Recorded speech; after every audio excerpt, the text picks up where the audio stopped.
Guys, ये बात है 6 अगस्त 1945 की। जापान के हिरोशिमा शहर में सब कुछ नॉर्मल चल रहा था। ये मंडे का दिन था और सुबह के 8 बज रहे थे।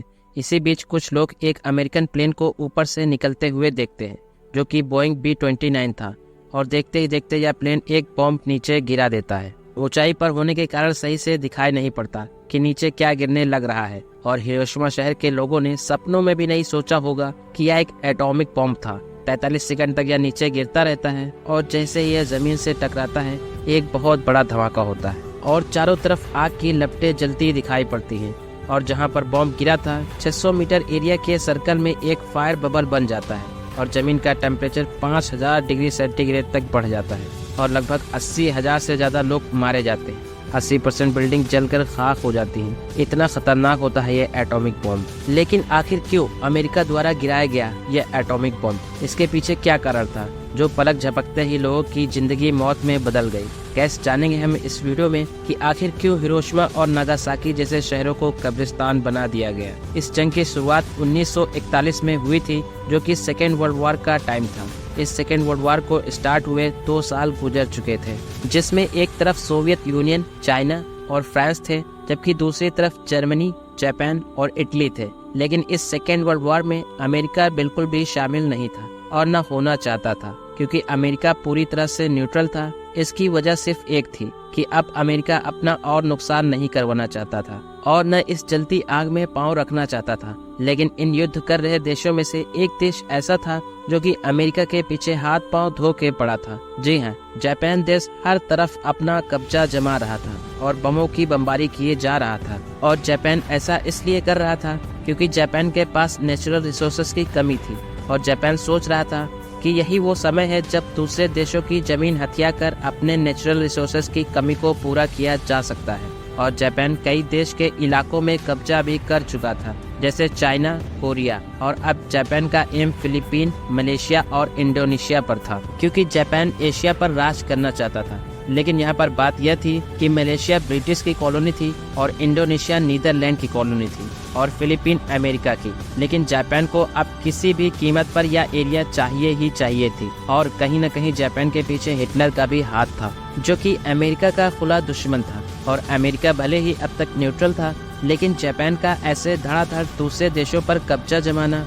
अमेरिका को बिल्कुल ठीक नहीं लग रहा था। और इसीलिए अब अमेरिका ने डिसीजन लिया कि वो अब जापान को ऑयल एक्सपोर्ट नहीं करेगा और अमेरिका ने पूरे तौर से ऑयल पर रोक लगा दी। और उस समय ऑयल बहुत इंपॉर्टेंट नेचुरल रिसोर्सेज हुआ करता था और जापान के पास वैसे ही नेचुरल रिसोर्सेज की कमी थी और 80% ऑयल जापान अमेरिका से ही इम्पोर्ट करता था। और अमेरिका ने ऑयल देना बंद कर दिया था और ऑफिशियली यह भी बताया था कि अब जापान को ऑयल तब तक नहीं दिया जाएगा जब तक जापान अपने कदम पीछे नहीं ले लेता और चाइना और कोरिया के इलाके छोड़ नहीं देता। लेकिन इन सब का जापान पर कुछ असर नहीं हुआ। हालांकि जापान के ऑयल रिजर्व अब लगातार घटते जा रहे थे और ऐसे में जापान एक सीक्रेट प्लान बनाता है कि हम सबसे पहले फिलीपीन पर कब्जा करेंगे और फिर वहां के नेचुरल रिसोर्सेज का इस्तेमाल करेंगे ताकि हमें अमेरिका पर डिपेंड ना होना पड़े। लेकिन जैसा कि मैंने पहले आपको बताया था कि फिलीपीन अमेरिका की कॉलोनी थी, तो ऐसे में जापान फिलीपीन पर कब्जा करता तो करता कैसे? क्योंकि यह बात जापान को भी पता थी कि अगर जापान ने फिलीपीन पर अपना कब्जा जमाना चाहा तो अमेरिका इस बार चुप नहीं बैठेगा। इसीलिए जापान ने इस बार पहले फिलीपीन पर कब्जा नहीं किया, बल्कि यूएस के पर्ल हार्बर पर सीक्रेट अटैक का प्लान बनाया। क्योंकि जापान का मानना था कि जब पर्ल हार्बर पर अटैक किया जाएगा तो अमेरिका कमजोर पड़ जाएगा और हम फिलीपीन पर भी कब्जा जमा लेंगे। और जापान पर्ल हार्बर पर सीक्रेट अटैक का प्लान बनाने में जुट गया। उसने पूरी फौज तैयार की, जिसमें 2 बैटलशिप्स, 30 डिस्ट्रॉयर्स, 35 सबमरीन और 400 बॉम्बर एयरक्राफ्ट को शामिल किया, जो कि पर्ल हार्बर पर अटैक के लिए रवाना हो गए। और दूसरी तरफ अगर अमेरिका की पर्ल हार्बर की फौज को देखा जाए तो इसमें 8 बैटलशिप्स, 50+ एंटी एयरक्राफ्ट शिप्स, 4 सबमरीन और 390 एयरक्राफ्ट शामिल थे, जो कि कोई कम फौज नहीं थी। लेकिन तब जब उन्हें इस अटैक के बारे में कुछ पता हो, जी हाँ, यह सीक्रेट अटैक था और पर्ल हार्बर पर मौजूद किसी भी इंसान को थोड़ी सी भी खबर नहीं थी कि उनके साथ क्या होने वाला था। जापान की फौज अब 8000 किलोमीटर की दूरी तय कर चुकी थी और पर्ल हार्बर से सिर्फ 350 किलोमीटर दूर थी और अब बॉम्बर एयरक्राफ्ट ने वहां से टेक ऑफ कर दिया। 7 दिसंबर 1941 की मॉर्निंग में 7:55 पर आसमान में जापानीज बॉम्बर एयरक्राफ्ट का झुंड देखा गया। इससे पहले American naval base Pearl Harbor की फौज को कुछ सोचने समझने का मौका मिलता कि बॉम्बर एयरक्राफ्ट ने धुआंधार बॉम्ब गिराना स्टार्ट कर दिए। यह पूरे 350 जापानीज बॉम्बर एयरक्राफ्ट थे जो सांस लेने का मौका ही नहीं दे रहे थे, और पर्ल हार्बर की फौज जो इस अटैक से बिल्कुल अनजान थी, उसके ऊपर मानो कयामत टूट पड़ी थी। चारों तरफ धमाके और गोलों की बारिश हो रही थी। यह बॉम्बर एयरक्राफ्ट जो 2 ग्रुप में बटे थे, जिन्होंने जमकर तबाही मचाई, और वहां जमीन पर आग की लपटें और आसमान में काले धुएं के सिवा कुछ भी नहीं नजर आ रहा था। यह अटैक पूरे 2 घंटों तक चला था और पर्ल हार्बर पर मौजूद कई बैटलशिप्स और एयरक्राफ्ट पूरी तरह से तबाह कर दिए गए थे, और पर्ल हार्बर में मौजूद फौज में से 300 लोग मर गए थे और काफी लोग घायल भी हुए थे। और इतना सब होने के बाद जापानीज एयरक्राफ्ट तो लौट गए, लेकिन अमेरिका को भी सेकेंड वर्ल्ड वॉर में शामिल कर गए। अमेरिका, जो कि अभी तक सेकेंड वर्ल्ड वॉर में शामिल ही नहीं था, जापान की इस हरकत के बाद आग बबूला हो गया, और नेक्स्ट डे अमेरिका ने ऑफिशियली जंग का ऐलान कर दिया।